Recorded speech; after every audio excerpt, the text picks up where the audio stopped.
All right, looks like we're live there on Facebook. So, welcome everybody. This is kind of a weird one for me today because I'm so used to having somebody else here with me, somebody else to kind of share the conversation with. But this is the final call today. Why does this keep switching on me? Let me minimize that. This is the final call today. So I just want to take time here, first and foremost, to thank everybody that has come on here and been. Oh, damn it. Hang on. See, I don't do the normal shit. There we go. There we go. All right. All right. Just like normal. Shit never goes the way you plan it to. So, welcome everybody. My name is James Dunn. I'm the host of this Turning the Outbreak into Opportunity Speaker Series. Like I said, this is kind of a weird one today because usually I've got a guest speaker on here with me. This whole thing started, if this is your very first one, number one, where the fuck you been? This is call number 38. It's been going on for 2 months, but just in case you have not been on here, I do like to do a little bit of backstory. This whole thing started back 2 months ago when COVID-19 kind of started sweeping across the country. There was so much doom and gloom and despair in the news and the media outlets that it was putting just this damper on the world. And obviously, you don't want to take light of what's going on, with everybody, who is dealing with the disease and with the first responders and everybody's out there. We don't want to make light of that at all in any way, shape, or form. But I did see a massive opportunity for so many people to just really reevaluate their lives and make a major shift or a pivot, or at the very least, confirm that the path that they were on is the path they wanted to be on. Because when this thing came down, I was under the impression it's going to be 2 weeks and we all go back to our normal lives. Everything's going to be wonderful.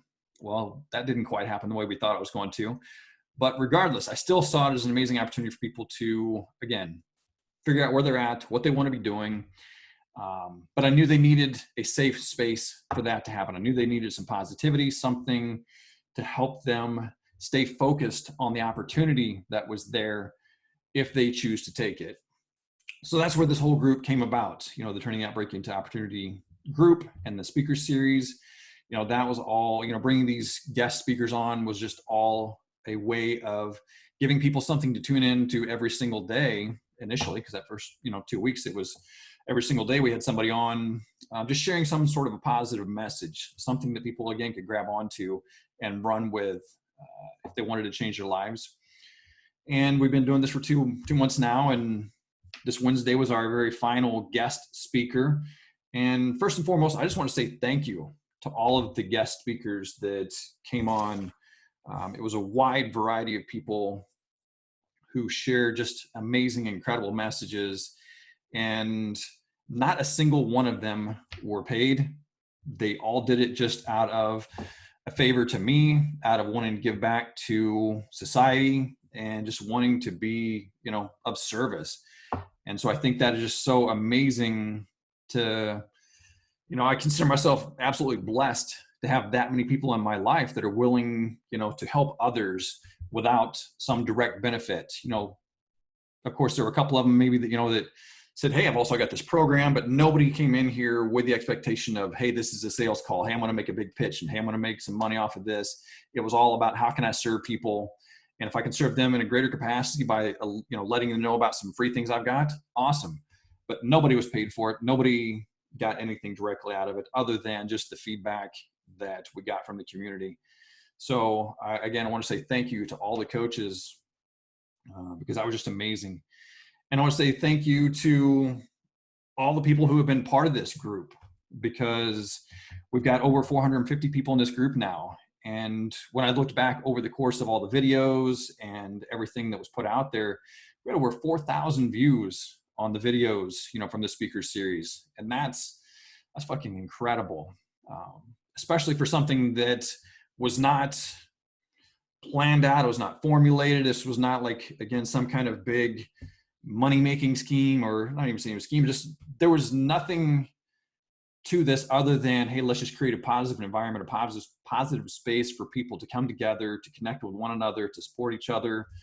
And so to have over 4,000 views on these videos, it means we as a collective made a massive impact. And thank you, Bridget. I loved having you on here. I mean, you were one of my very first people on here. You were one of the first people to jump in and help out. And it's been just so amazing to see the people coming together, through this group. And so I just want to say thank you for that. I kind of went back and forth really on, what to do with this call, besides taking a drink.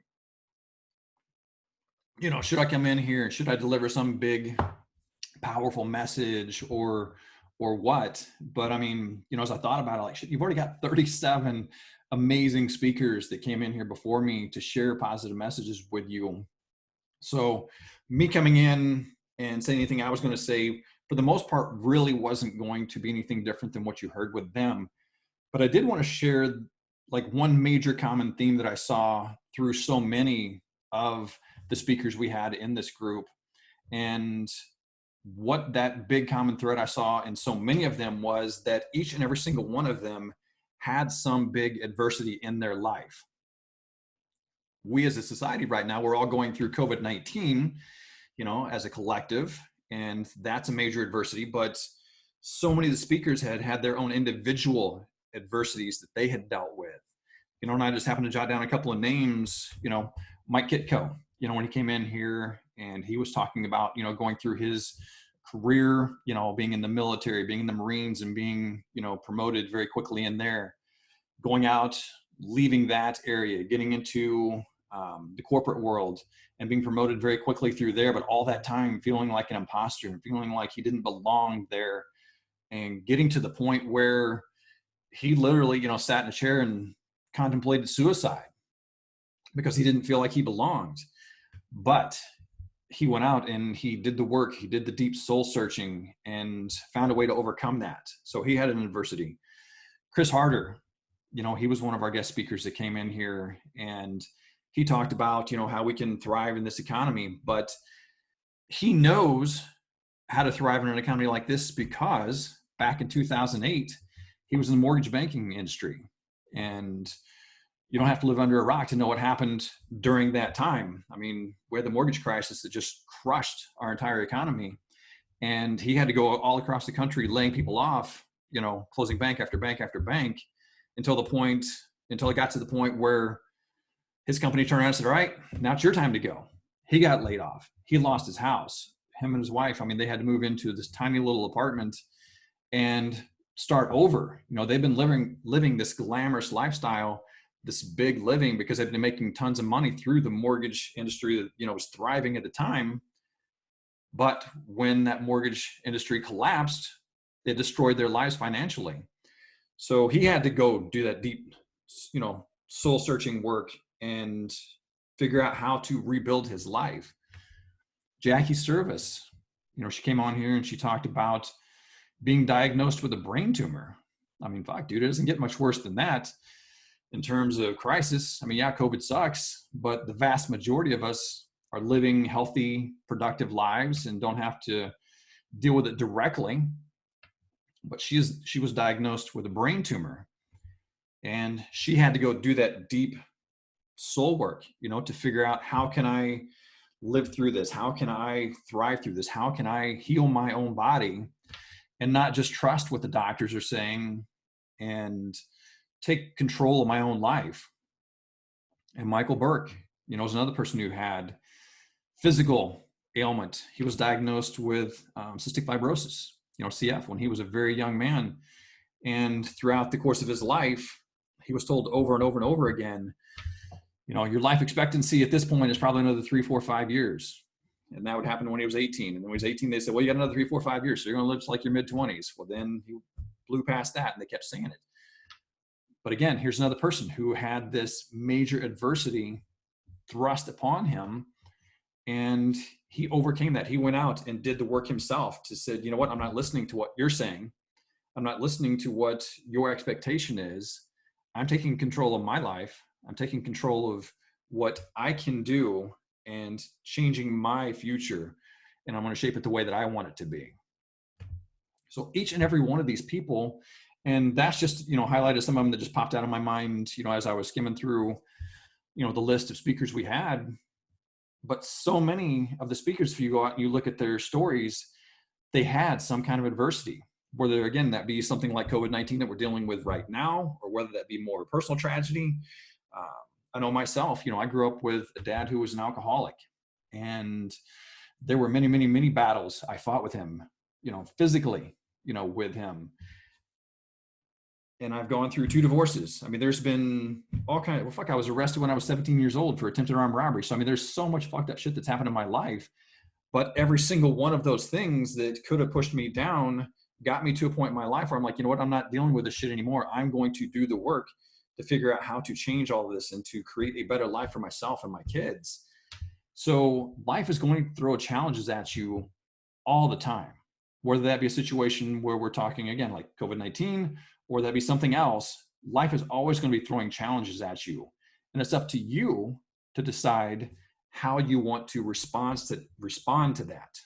And I kind of hesitated there because I had the word react in my mind, but you don't want to react. That's just a reflex. That's going back to that old, fight or flight, that's old, hardwiring of just that reflex response. But you want to choose how you respond to the situation. And that's where each and every one of these speakers that came in here, no matter what it was, they chose how to respond to their situation, their environment, and make their life better. And what I did too is I kind of went through and I took some notes.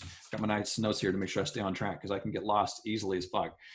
But if you want to flash back to the 2008, through 2010 recession we had with the mortgage industry crisis, there were some amazing, incredible companies that came out of that. Because right now you might be looking at the situation that, okay, we're in COVID-19, and thankfully we are coming out of it a little bit. I don't know, there's still some hesitation on, whether or not we should be opening up businesses and whether or not we should be going out and about. But even with that, I want to make sure that you see that there's still an amazing opportunity, even if this isn't the end of it, even if there is another wave of this that comes through, because our normal will never get back to exactly what it was before. But whatever it looks like, there's an amazing opportunity right here, right now, even if this drags out, with this economy for much, for a longer period of time through the end of the year, or even further, like some people are saying it might be. But during that 2008 through God damn it, 2010 situation that we had, maybe you've heard of a company called Uber. They were founded during that recession. Slack, WhatsApp, Airbnb, Square, Venmo, Pinterest. Every single one of these companies were founded during that depression or recession, depression, whatever. Every single one of those companies were founded during a time when so many people thought the world was collapsing around them. But there were people inside all of that craziness and that chaos that said, you know what? I don't care what's going on outside the world. I'm going to focus on strictly what's happening here in my world today. And I'm going to focus on what I have control over. And they started these companies to help people. So no matter what's going on in our world right here, right now, today, or at any point, you have complete control over you and what you are capable of doing. And so what are you going to do moving forward? What are you going to do? And I want to share with you, and I got to stop fucking saying and. I catch myself saying that way too much. But I want to share with you a couple of wins that I've seen personally, with friends of my own, who have already taken this situation and run with it to help improve their lives. My good friend Valerie Barber, she is a yoga instructor, and goddamn, I said and. But during this situation, she got laid off of her job because obviously they had to close down the yoga studio and weren't able to bring in people to do live classes. But what she did was she took the initiative and she started her own YouTube channel. And so now she's able to thrive during this economy, and during the situation when most people are freaking out. She's able to thrive and grow a whole new revenue stream for her business by doing online yoga classes, by doing YouTube videos, and just getting her name out there to so many more people than she ever would have if this situation hadn't come about. My friend Joey, he's just fucking crushing it right now. He is a brand expert in helping businesses build their brands. And here in a time where we're talking about, the economy is in the tank, it could be going to shit. He's actually had 2 $100,000 plus months in a row in his business for the first time ever, because he's going out there, he's serving people, he's figuring out what he can do to help people.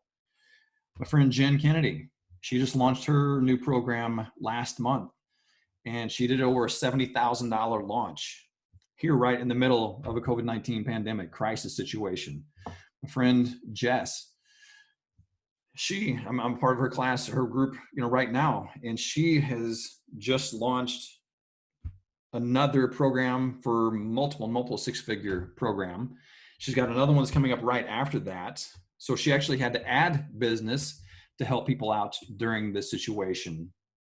So again, these are people who have taken control of their lives, taken control of what they could do, and created the life that they want to live, even in the most chaotic of times, if you follow the news and the media and the outlets and all that bullshit. So you're always going to have challenges. You're always going to have crisis. You're always going to have some bullshit. I keep saying that over and over and over again, but I just want to hammer this home that you're never 100% ready. There's always going to be shit that comes up in your life. You're always going to have some excuse that you could use if you chose to not do the things that you need to do to get ahead in your life. But I want to challenge you.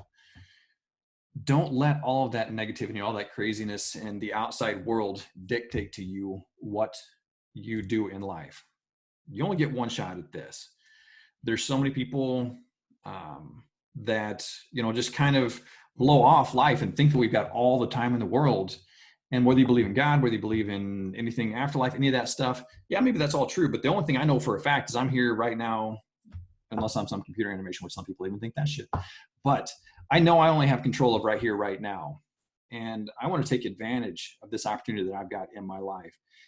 And I don't want to let anything outside of what I have control over dictate how I live that life. And I hope that if nothing else that you got out of this 2 months of inspirational, and motivational and educational, conversations that we've had, is that you have absolute control of your life. You have the ability to create whatever life you want to live. And if you need some kind of inspiration, motivation, come back. This group is not going away. It's not going anywhere. I'm going to keep it open. I don't know how much I'll be dropping back in here to update it, anything like that, but I definitely want to keep these videos here and these conversations here, so you've always got that source to come back on and listen to over and over again, and connect with other people who have that like-minded mentality, because community is what really drives it. The other thing I've learned is surrounding myself with amazing and incredible people absolutely will transform your life. So connect with people here in this group. Again, even if this is not something that we're actively participating in terms of bringing in new speakers, new conversations, anything like that, connect with the people that are in this group, because they are like-minded. They have shown, they've raised their hand that they want something more out of life. They want something bigger than what society was just kind of going to hand to us. So with that, I think I'm going to wrap it up. I hope you guys, again, got some value out of this. This was not something I had planned. It just completely, came out of the blue.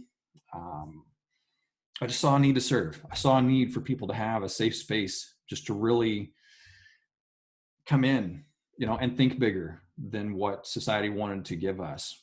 But I'm going to wrap it up there.